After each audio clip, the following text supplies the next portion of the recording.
예, 함께 성경 말씀 봉독하겠습니다. 누가복음 8장 40절에서 50절입니다. 신약 성경 105페이지쯤 됩니다. 누가복음 8장 40절부터 50절까지 교독하겠습니다. 제가 먼저 읽습니다. 예수께서 돌아오심에 무리가 환영하니 이는 다 기다렸음이러라. 회당장인 야이로라 하는 사람이 와서 예수의 발 아래 엎드려 자기 집에 오시기를 간구하니 이는 자기에게 12살 된 외딸이 있어 죽어감이러라. 예수께서 가실 때에 무리가 밀려들더라. 12해를 혈루증으로 앓는 중에 아무에게도 고침을 받지 못하던 여자가 예수의 뒤로 와서 그의 옷가에 손을 대니 혈루증이 즉시 그쳤더라. 예수께서 이르시되 베드로가 이르되 주여 무리가 밀려들어 미나이다. 예수께서 이르시되 내게 손을 댄 자가 있도다. 이는 내게서 능력이 나간 줄 알미로다 하신대 여자가 스스로 숨기지 못할 줄 알고 떨며 나와 엎드려 그 손댄 이유와 곧 모든 사람 앞에서 말하니 예수께서 이르시되 딸아 네 믿음이 너를 구원하였으니 평안히 가라 하시더라. 아직 말씀하실 회당장의 집에서 사람이 와서 말하되 당신의 딸이 죽었나이다. 선생님을 더 괴롭게 하지 마소서 하면 같이 읽습니다. 예수께서 들으시고 이르시되 두려워하지 말고 믿기만 하라. 그리하면 딸이 구원을 얻으리라 하시고 아멘. 예, 여러분 그 복음서에는 예수님께서 아픈 사람들을 치료하신 장면들이 많이 나옵니다. 그렇다고 해서 예수님께서 직업적인 의사는 아니에요. 그분은 그 육체의 질병 너머에 그 영혼의 상태에 관심이 있으십니다. 그래서 그 병의 치료 자체보다는 사실은 그 사람의 영혼, 그 사람의 인격, 그 사랑 이거에 더 관심이 많으세요. 그래서 오늘 말씀도 이제 치료에 대한 내용인데 어떤 지체 높은 한 사람이 예수님 찾아왔습니다. 41절 보면 누구죠? 예, 회당장 야이로입니다.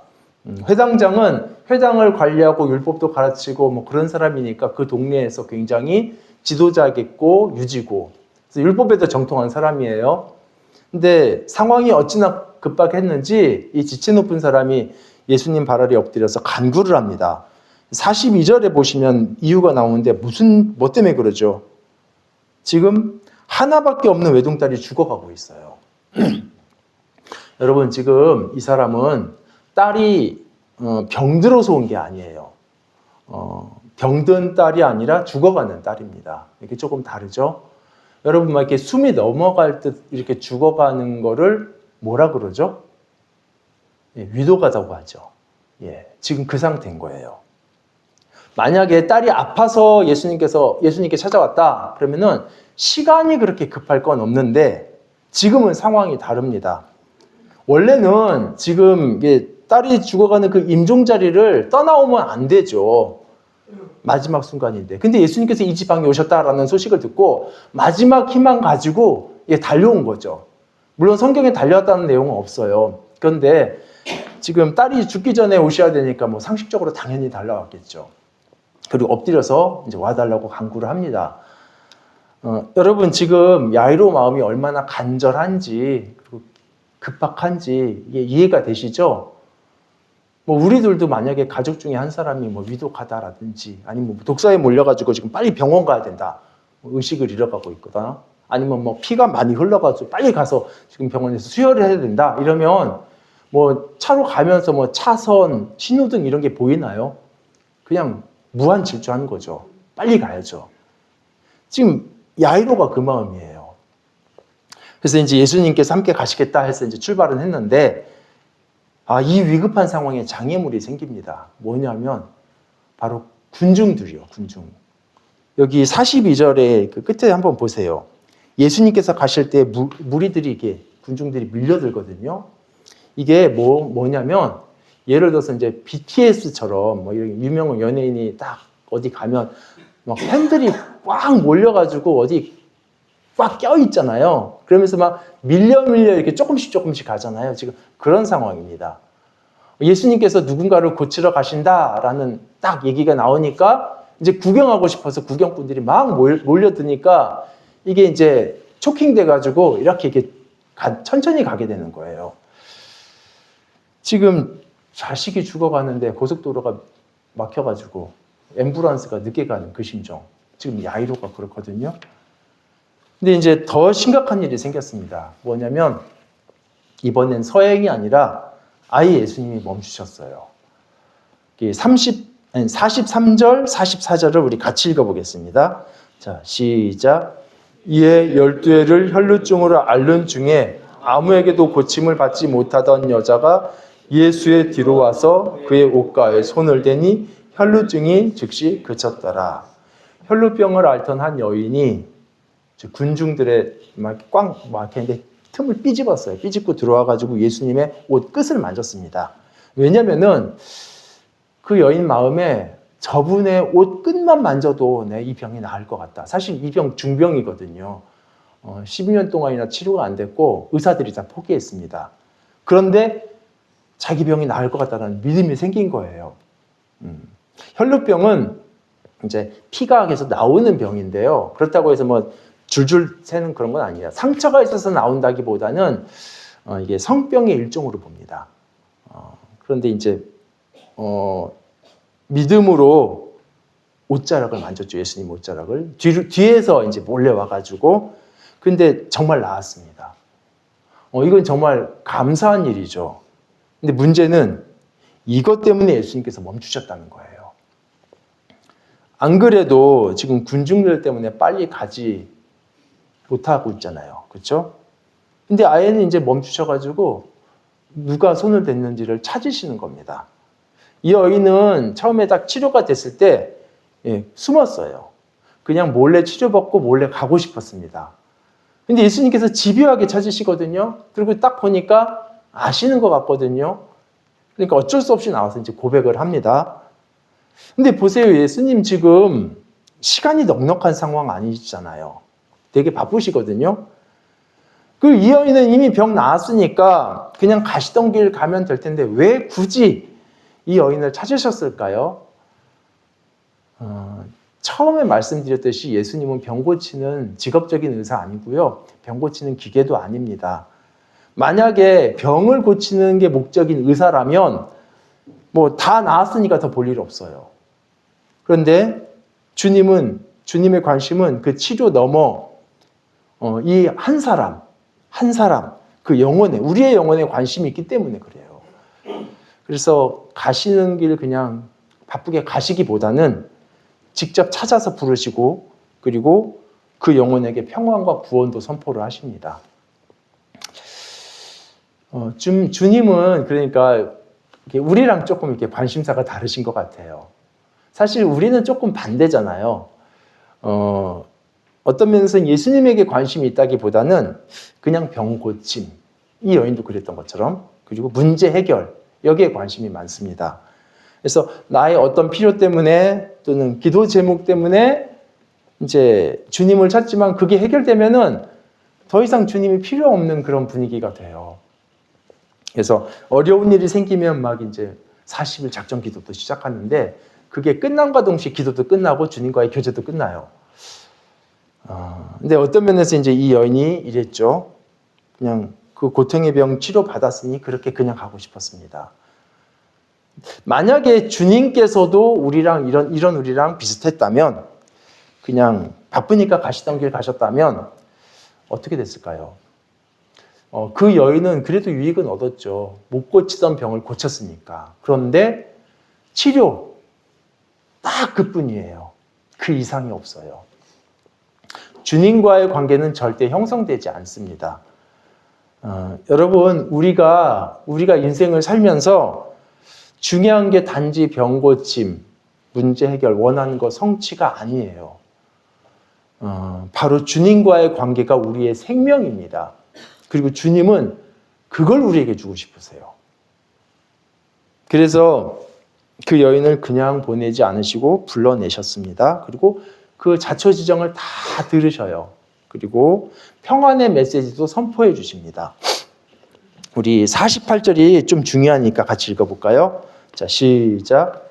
예수께서 이르시되 따라 네 믿음이 너를 구원하였으니 하시더라. 그렇죠. 예수님의 자상한 멈추심 때문에 여인은 단지 병 고침뿐 아니라 그 이상 참된 구원과 평안으로 마무리가 됩니다. 여러분 꼭 기억하세요. 주님은 우리에게 관심이 있으세요. 우리의 어떤 문제들 분명히 그것도 관심이 있으시죠. 그런데 더 우리 자신에게 관심이 있으세요. 당시 사회적 배경 안에서 보자면 야이로 회당장이죠. 이 사람과 이 여인, 사실 이름도 안 나오죠. 그 당시 사회적 배경 안에서는 둘의 어떤 중요도라는 것은 비교가 안 되지만 예수님께는 그런 거가 하나도 안 중요해요.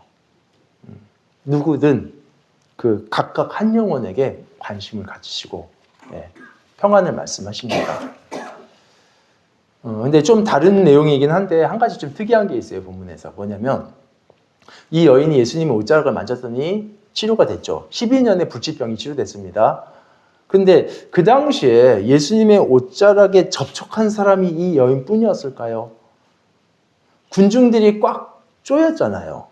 그러니까 예수님들은 그 사람들 틈에 이렇게 끼어서 갔는데 그러면은 한두 사람이 예수님 접촉한 게 아니거든요. 그 예수님께서 누가 내 옷을 만졌느냐라고 말씀하셨을 때도 베드로가 뭐라고 대답하냐면 주님 사람들이 밀지 않습니까? 그러니까 지금 한두 사람이 아닌데 뭘 굳이 누가 만졌냐 이걸 물으시냐 이 얘기 있잖아요. 여러 사람이 이렇게 닦고 있는데 그럼 보세요. 옷자락만 만졌어도 12년의 불치병이 치료됐다면 몸이 닿았던 사람들은 더한 기적이 있어야 되죠.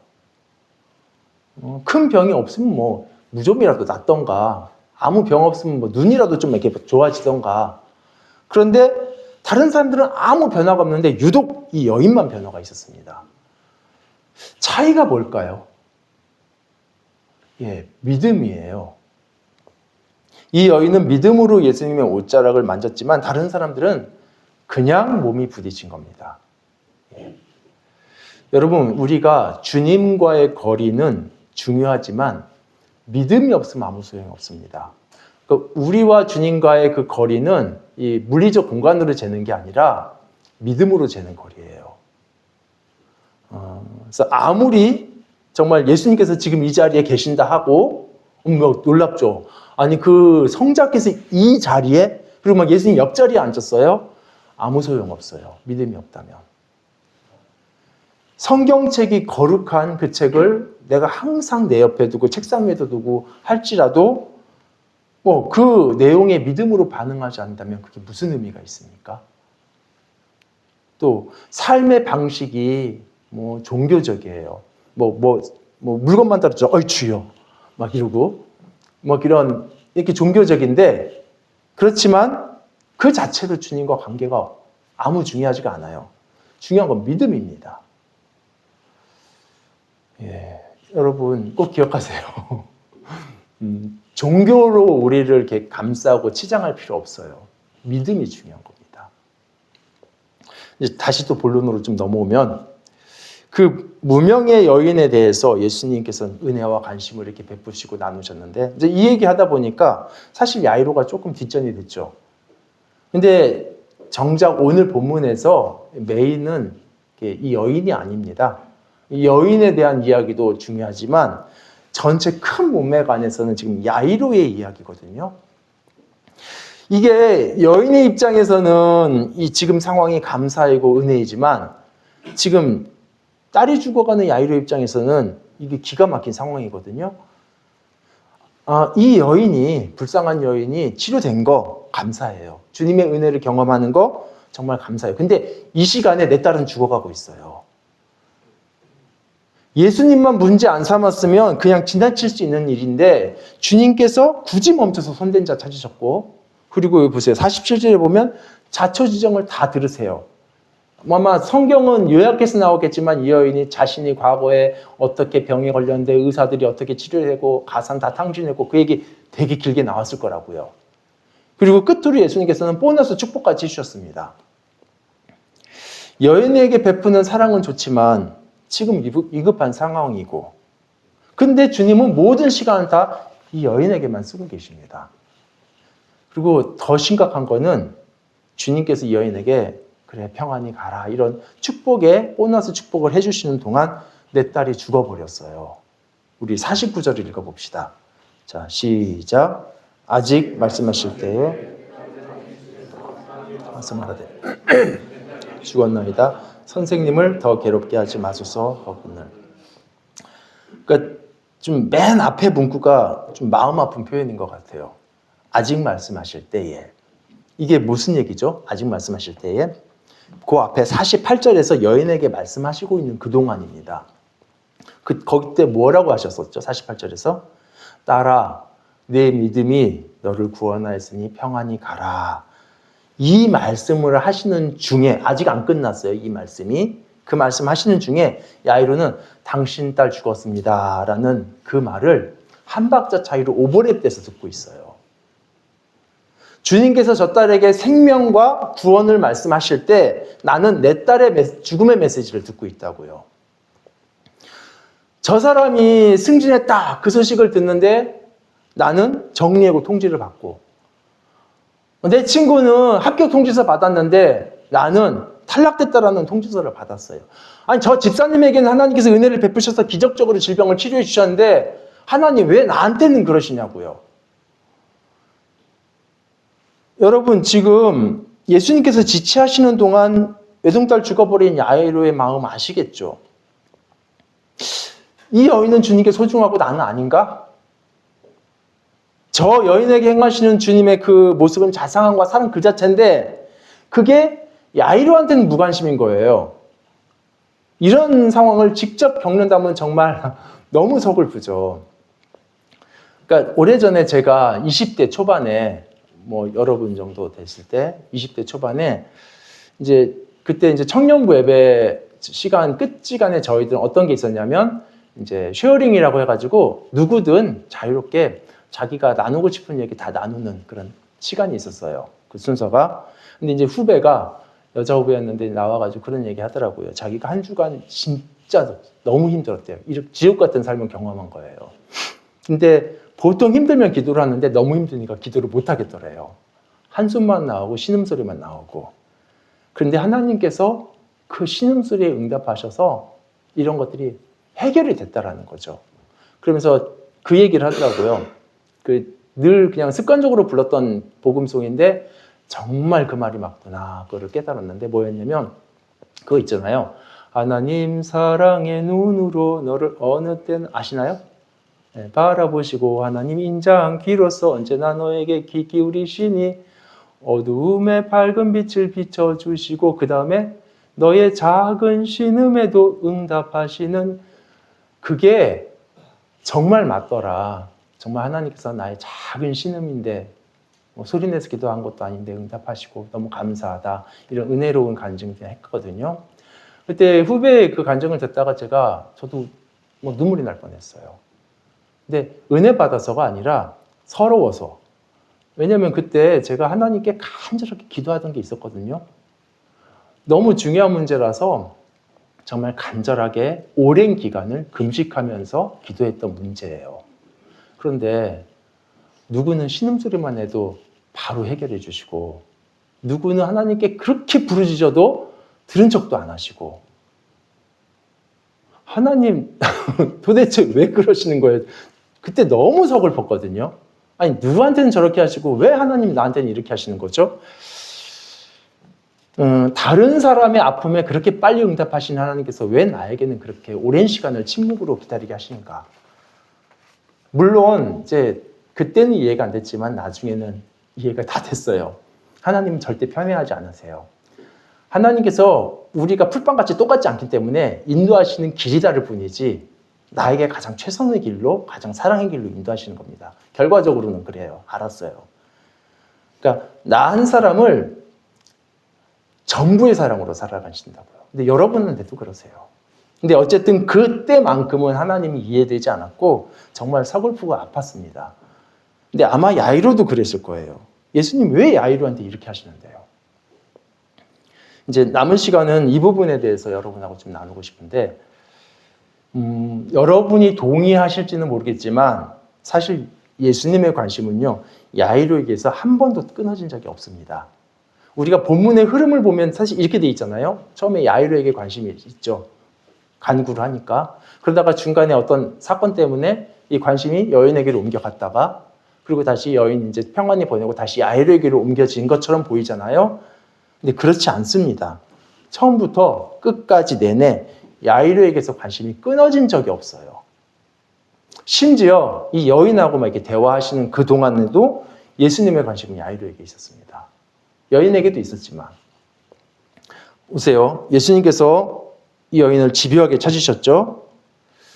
그 야이로의 바쁜 상황을 뒤로한 채 그녀의 자초지정 다 들어주셨어요. 그리고 마지막으로 평안과 구원의 선포를 포함해서 이 모든 행동들은 다 전부 여인을 위한 행동입니다. 그런데 동시에 이게 야이로를 위한 것이기도 하다는 거예요. 좀 이상하긴 하지만. 천천히 한번 보세요. 이 여인의 병이 뭡니까? 혈루병이죠. 근데 혈루병은 뭐 중풍병, 열병, 뭐 심장병 이런 병들하고 조금 다른 차원의 병이에요.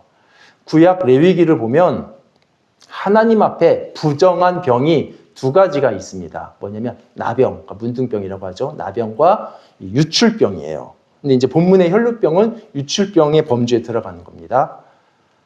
그러니까 부정하다, 여기서 부정하다는 뭐 비위생적이다, 더럽다라는 의미가 아니라 종교적인 의미예요. 종교적인 부정함. 그래서 이건 거룩의 반대고 또 거룩하신 하나님과 함께 할 수 없는 그리고 거룩한 공동체에서 배제되는 그런 의미예요. 이 병은. 그래서 레위기 13장부터 15장을 이렇게 쭉 보면 이 두 병, 부정한 두 병에 대해서 자세하게 설명이 나오는데 유출병에 걸린 사람은요, 이렇게 자기 자신만 부정한 게 아니라 이 사람이 앉았던 의자 이것도 부정해지고요, 누웠던 자리도 부정해져요. 그래서 누가 혹시라도 그 의자를 만지면 이 사람도 부정이 입어가지고 하루 동안 부정해지고 그래서 목욕하고 옷도 다 빨아야 됩니다. 그러니까 성경에 또 무슨 내용이냐면 이 사람이 어떤 질그릇을 만졌다. 그러면 그 질그릇은 다른 사람이 쓰지 못하게 깨뜨려 버려라 라는 내용도 있어요. 그러니까 부정제족이에요. 그러니까 거룩한 백성과는 거리를 두고 살아가야 되는 사람. 근데 12년 동안 이렇게 부정하게 살았다고요. 그래서 아무하고도 닿아서는 안 되는 이 여인이 지금 치료를 받고 싶어서 군중들의 틈을 삐집고 들어와서 예수님 옷가를 만졌습니다. 이건 굉장히 염치 없는 행동인 거예요. 그래서 병이 나와서도 할렐루야 하면서 떳떳하게 드러내지를 못하고 몰래 슬그머니 도망가려는 이유가 그거예요. 사람들이 막 삐집고 들어갔다는 거가. 근데 여기서 중요한 거는요, 여인이 그렇게 숨기고 싶었던 그 처지를 예수님께서 굳이 드러내셨다는 거죠. 여인이 그 자초지정을 다 말하는 순간 그 고백을 통해서 뭐가 확인되나요? 이분 도대체 누구야? 이 예수님 정체성에 대한 의문입니다. 원래대로면 부정한 여인이 만졌기 때문에 예수님도 부정을 입어야 되는데 오히려 그 여인의 부정의 근원이 즉시로 깨끗해졌습니다. 이 상황은요, 그냥 열병이 나았다, 뭐 중풍병이 난 것과는 조금 다른 차원입니다. 부정한 백성을 거룩하게 하시는 분은 하나님이신데 예수를 통해 그런 일이 일어난 것이고 이거는 지금 단지 치료의 차원을 넘어서 예수님의 신성이 암시되는 상황이에요. 여러분, 지금 여인의 그 고백을 듣던 많은 사람들 중에 이 치료가 무엇을 의미하는지를 제일 잘 아는 사람이 누굴까요? 바로 회당장 야이로죠. 이 사람 율법을 가르치는 사람인데. 혈루병의 의미가 어떤 것인지, 그것이 나았다는 게 뭘 의미하는지, 그것도 예수님을 만졌는데 부정을 입는 게 아니라 오히려 부정의 근원이 깨끗해졌다는 거. 도대체 이분 누구지? 이거예요. 여러분, 예수님께서 왜 멈추셔서 여인을 찾아서 그 자초지정을 말하게 하셨을까요? 저기 47절 끝에 보시면 모든 군중 앞에서 이 얘기를 하거든요. 이것은 그냥 치료받고 그냥 가려는 그 여인에게 평안을 주려는 목적도 있죠. 그런데 야이로 듣게 하려고 지금 여인을 찾으셨습니다. 야이로는요, 지금 믿음이 있어요. 예수님께서 지금 죽어가는 딸에게 손 얹으시면 내 딸 나을 거다라는 그 믿음은 있습니다. 그래서 예수님께 달려온 거죠. 그런데 죽어버린 딸을 살릴 예수님이라고는 된다 안 된다 자체를 아예 생각을 해본 적이 없어요. 기대를 안 했습니다. 그런데 주님께서는 이런 야이로의 믿음을 바꾸시기 위해서 멈추셨어요. 왜냐하면 이제 조금 후에 바로 야이로는 딸의 죽음 소식을 듣게 되거든요. 정확하게 뭐라고 소식이 왔냐면 49절에 보시면 이렇게 나오죠. 당신의 딸이 죽었나이다. 선생님을 더 괴롭게 하지 마소서죠. 그러니까 당신의 딸이 죽었습니다라는 말 알겠는데 왜 선생님을 괴롭게 하지 말라니 뭔가. 그러니까 이거죠. 이제 딸 죽어서 치료에 소망 없으니까 더 이상 예수님 번거롭게 해드리지 말아라 그 얘기입니다. 예수님 오셔도 이제 어쩔 수 없고 오실 필요 없다. 이거를 공손하게 돌려 말한 거예요. 그러니까 다 끝났다 이거죠. 근데 야이로가 이 절망에, 그러니까 다 끝나버린 이 절망의 말을 듣기 전에 주님께서 멈추셔서 야이로에게 뭘 보게 하셨고 뭘 듣게 하셨나요? 이거잖아요. 부정한 여인이 만졌는데 그 눈을 깨끗하게 하신 그 예수님. 그 신비함을 보게 했고 그녀의 자초지정을 들으면서 예수 이분 누구지? 라는 그 강한 충격을 받게 하셨고 그래서 병 고치는 정도의 분이 아니라 부정을 정하게 하는 하나님의 신성을 느끼게 하셨습니다. 그리고 이제 그 야이로가 딸이 죽었다라는 소식을 듣기 바로 직전에 예수님께서 하신 말씀이 뭐였냐면 48절 여인에게 하셨던 말씀이에요. 뭐죠? 딸아, 내 믿음이 너를 구원하였으니 평안히 가라 이 얘기하셨죠. 그리고 바로 이어서 야이로를 향해서 뭐라고 하시죠? 50절입니다. 같이 읽어볼까요? 자, 시작. 예수께서 들으시고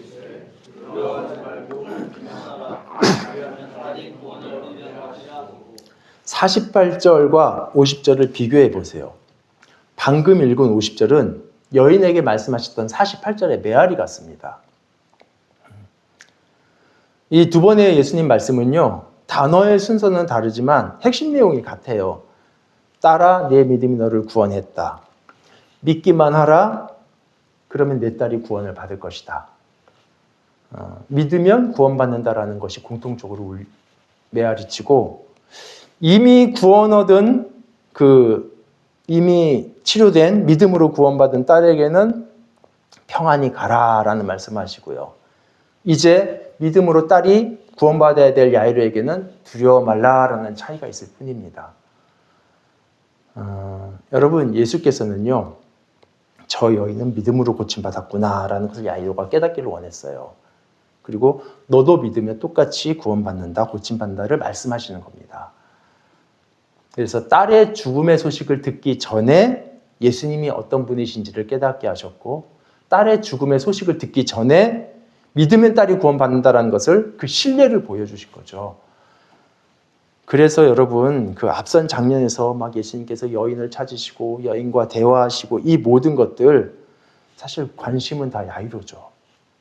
말씀하시는 동안 시선은 여인이겠지만 그 마음의 시선, 관심의 시선은 야이로라고요. 그리고 정말 예수님의 관심이 야이로에게 있었다는 것을 이렇게 단어 사용만 봐도 좀 확인이 돼요. 예수님께서는 여인에게 말씀하실 때 굉장히 어색한 단어를 사용하십니다. 의도적으로요. 여인에게 말씀하신 48절 이거를 지금 야이로가 들어야 되잖아요. 그래서 들을 수 있도록 여인을 뭐라고 부르냐면 딸이라고 불러요.